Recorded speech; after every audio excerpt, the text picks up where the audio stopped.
And here we go. Here is how I eat to stay lean, guys. Let's get right into it. Right into it. All right. So as you guys can see, I've been able to see my abs for probably the past what year is it? 2024. For the past 6 years. 6 years?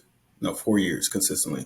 Ever since I had like my transformation. But before then, I could see my abs too. But like it's really become a lifestyle within the past 4 years after I had that big transformation. After COVID, after my breakup. Anyways, I wanted to say, right, this is going to be like how I stay lean, how my friends, because my friends are leaner than me, so I'm not really lean compared to my friends. They're like shredded. So this is how I've noticed that like my friends or healthy people in general stay lean. Like when you see NFL players, their activity level is super high. They're getting like 30,000 steps a day. So obviously they can eat whatever they want to, literally, while they're in the NFL. But my leanest friends, most of what they do, and like I said, most of them are leaner than me. Most of what they do is very, very simple. They stay in a calorie deficit and they have like super lean options. If they're maintaining, then it's always healthier foods. It's always whole foods. It's always the simple things like eggs and oatmeal for breakfast. It's never anything fancy. Like this fancy shit that you guys are seeing on Instagram and TikTok. Like nobody, I promise you, nobody is spending 6 hours in the kitchen like when it's a lifestyle, right? Like that's more of like a hobby or a trend to spend like 6 hours in the kitchen making like a little, you know, dessert, quote unquote healthy dessert. Like nobody really does that. Like when you're really, doing this as a lifestyle, you're eating more fruits, vegetables, you're having simple things like ground beef, ground turkey over and over again. And you're kind of switching out meals. Like I have a couple of options for breakfast, a couple of options for lunch, a couple of options for dinner. My friends are the same way. I get a lot of my habits from my really, really lean friend. He's in California. He's super lean. And I got some lean friends in like Texas and shit. But yeah, we all eat pretty basic, pretty similar. It's nothing special. It's nothing fancy. Um, yeah, eggs, whole foods, fruits, vegetables. That's 90% of what we eat. Yeah, we have our cheat meals 10% of the time, but we keep it super simple 90% of the time. All right. Another thing that we all have is hyper awareness regarding nutrition. All right. So when you're trying to stay lean, you got to be very vigilant about everything you're consuming 24/7. Because if you do not eat with intention, you eat aimlessly. Like if you don't have a goal, like I'm gonna hit this protein number.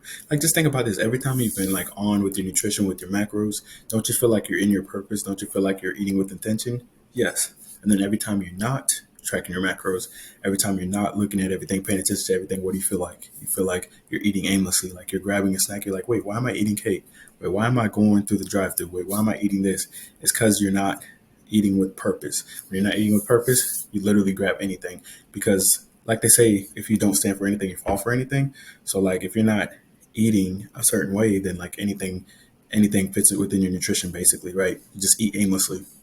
So if someone offers you like snacks, like gummies, you'll be like, okay, I don't have a plan anyways, might as well grab it. I don't know what my calories are. So you have to be very hyper aware of what your calories should be like, what your, overall nutrition should be like, which is why when you've eaten healthy for a long period of time over and over and over again, and you've kind of hit your macros over and over again, you kind of know when you're going over and when you're indulging way too much. And that's another thing. Like if you do have periods of time where you indulge too much, you got to follow that periods of time where you scale back and you're more strict just to even it out as well. So always make sure that you have some kind of plan. You're hyper aware. Like a lot of us just like go to sleep and automate our eating process and then we grab whatever. All right. You also want to change how you view foods, guys. Like I said, a hunger pang does not mean that you're starving. A lot of you guys get one small hunger pang one time. You're like, oh my God, I'm going to die. Your stomach's literally just like, okay, you might want to eat soon, but you think you're going to die. So you stop your entire diet and you're still like 30% body fat, but you stop your entire diet and then you go back to overeating and be like, yeah, couldn't do the cut because I was starving. And it's like, no, you weren't. Um, Another thing is holidays do not mean you have to binge. Like when Thanksgiving comes around, I get so many people tell me like, yeah, man, I would eat healthy, man. It's just that like Thanksgiving's coming around and you're going to have to overeat and gain 10 pounds. I'm like, you literally don't have to. It's literally your choice. But just knowing that's your choice, it makes it easier. I'm not saying you can't enjoy time with your family. I'm just saying you control everything that you put in your body and nothing. If you don't want to binge eat, if you don't want to overeat, you don't have to overeat. All right. So holidays, associating holidays with like overeating, like Christmas and all that stuff, that's just going to keep you, on the heavier side longer term, because holidays, birthdays, 3-day weekends, that's probably like half of the year, right? So if you're indulging in weekends and holidays and you're indulging birthdays, you're indulging half or more than half of the year, and that doesn't follow the 90-10 rule. That means 50 to 60% of the time you're eating unhealthy. If you're kind of just eating a lot on the weekends, drinking on the weekends, and then holidays, you're overeating and drinking. Then birthdays, you're overeating and drinking. That's more than half of the year.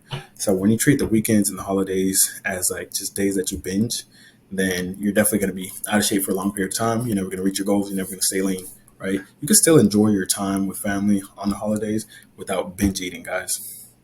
Binge eating makes you feel horrible anyways, and it makes you hate how you look. So I don't see the benefits of it. And most people aren't willing to make these sacrifices, which is why majority of America is overweight or obese, right? And surprisingly, although people eat a lot during the holidays and eat a lot of fast food, they still think that Diet Coke is worse than regular Coke. I know this is off topic, but a lot of people think Diet Coke is worse than regular Coke. And it's like, anyways, yeah. People will say it's all about balance. They need to binge because it makes them feel better, but that's why they're out of shape. All right. All right. So another thing you need to realize is that it's going to take time to overcome these bad habits. Like sugar is a real addiction. Like it took me a very long time to get over my sugar addiction. Like not eating sugar, like not eating candy every single week. Now I was gaining a decent amount of muscle eating candy every single week because outside of candy, I was eating pretty healthy and I was still lifting heavy, but I was gaining a lot of fat, specifically midsection area. Um, eating chips, fried foods, fast foods are all addictive. They're very hyper palatable, so it takes time to get away from them. However, the less you eat them, the less you'll crave them, right? So that's the good thing about it. So there's obviously hope, and it does get better over time. All right. Another thing you want to do is you want to give yourself adequate time to overcome these bad habits. All right. Give yourself adequate time. It took you, you spent years and years and years and years actually building these bad habits, eating these foods over and over and over again. So it's going to take, time for you to actually overcome these habits, incorporate good habits. So give yourself that time.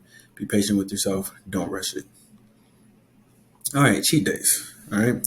So like I said, I follow the 90-10 rule or 95-5. If it's a special event, or if it's a vacation or I set aside a cheat day, then I have a cheat day. But I always make sure that I regulate my cheat days, right?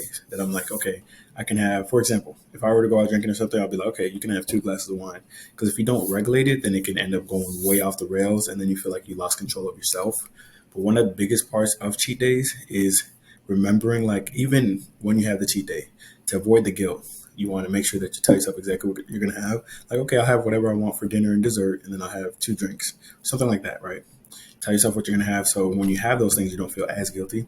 But also, you need to remember that in your head that you're still the healthiest version of yourself. You're still the best version of yourself. So after the cheat day, you can go back and just go right back on track. A lot of times we have a cheat day and then we have like this identity crisis where we're like, okay, am I unhealthy? Am I healthy? I don't know. I don't know. And then you spiral out of control. And then, it's 2 months later and you've been binging for 2 months straight. And that comes from your identity. That's why affirmations are important.